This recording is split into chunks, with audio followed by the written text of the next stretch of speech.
Hey guys, what's up? I am here today to do a video on my camera collection.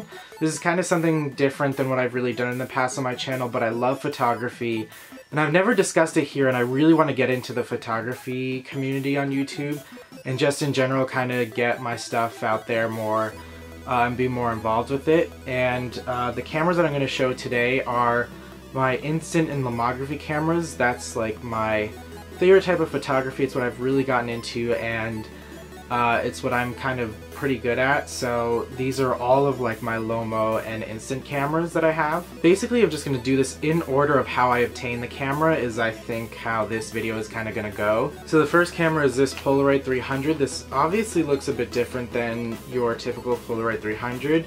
A friend of mine and I spray painted it. It has to get touched up because it's starting to show through, but this camera is the very first instant camera I got. I got it back in December 2010 and it's one of my favorites. I absolutely love it. It's an awesome camera and this is kind of what started the craze. The next camera is the Fujifilm 210. I got this in September 2013, so 3 years after the first one.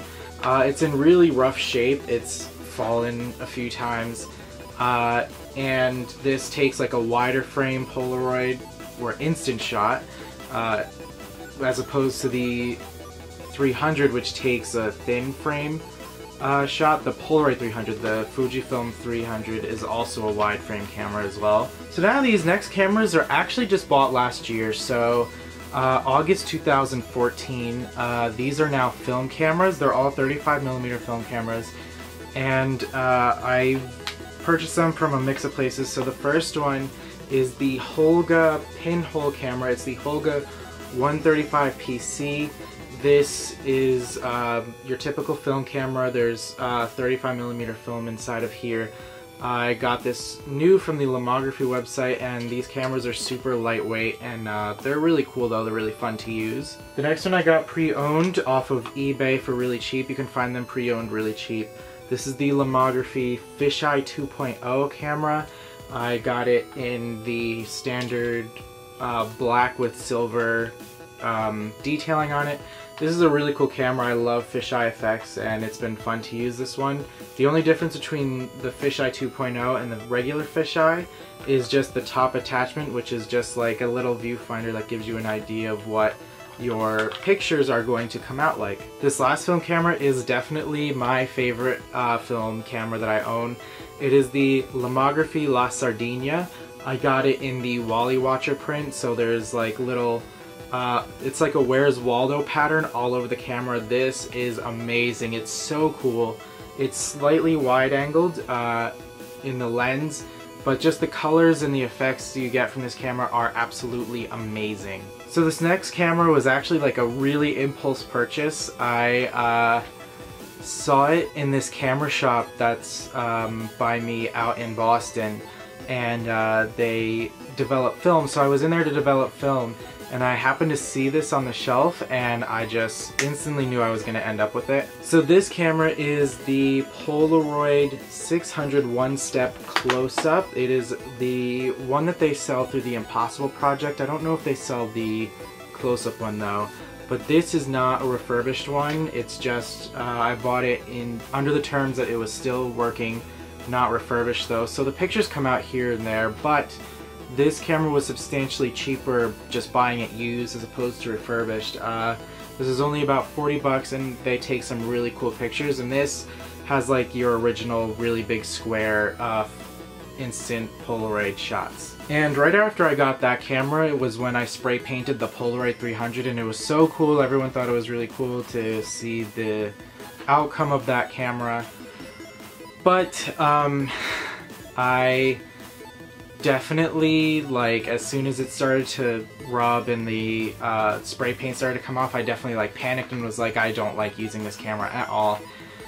Just because I didn't want to ruin the spray paint, and I knew it was just going to be too tough to keep, you know, spray painting it and all that. So I decided to get a new camera, and I had been eyeing the Fujifilm Instax Mini 8 for a while, and I just decided, you know, this is my excuse, this is my time to actually get the camera. So this is the one that I got. It's in the aqua color, and I really like this color. I thought it was super cool. And of course, it's an Urban Outfitter exclusive, so you can't buy this on Amazon. I've checked Amazon, eBay. It is super elusive to find it. And even some Urban Outfitters don't carry them in this color. It's really nice though. I like this color, and it's been an amazing camera. It basically works exactly the same as the Polaroid 300 as well as the Fujifilm Instax 7S. That was the same body as the Polaroid 300. So it works the same. You just have like your same settings. But you can find them a lot cheaper on Amazon if you don't get this aqua color. So the last camera I actually never expected to use, but it's really the camera that started it all, and I have yet to use it, but I came home from summer semester and kind of dug it out, and I'm getting ready to use it now. It is the Polaroid Rainbow OneStep land camera. This was actually my dad's from, I guess, whenever he bought it in 70s or 80s or 90s, whenever it had come out. It doesn't have the flash, unfortunately. I don't know if he has it somewhere. I doubt it though. But I found this in my dad's closet or wardrobe back probably 15, 16 years ago now. And I thought it was the coolest thing. I always used to play around with it as a kid. We never had film for it though, but I'm hoping to bring this back up with me to Boston and to use this and see if it actually works. I'm sure it does, but I'm really excited for this because this is the camera that started it all.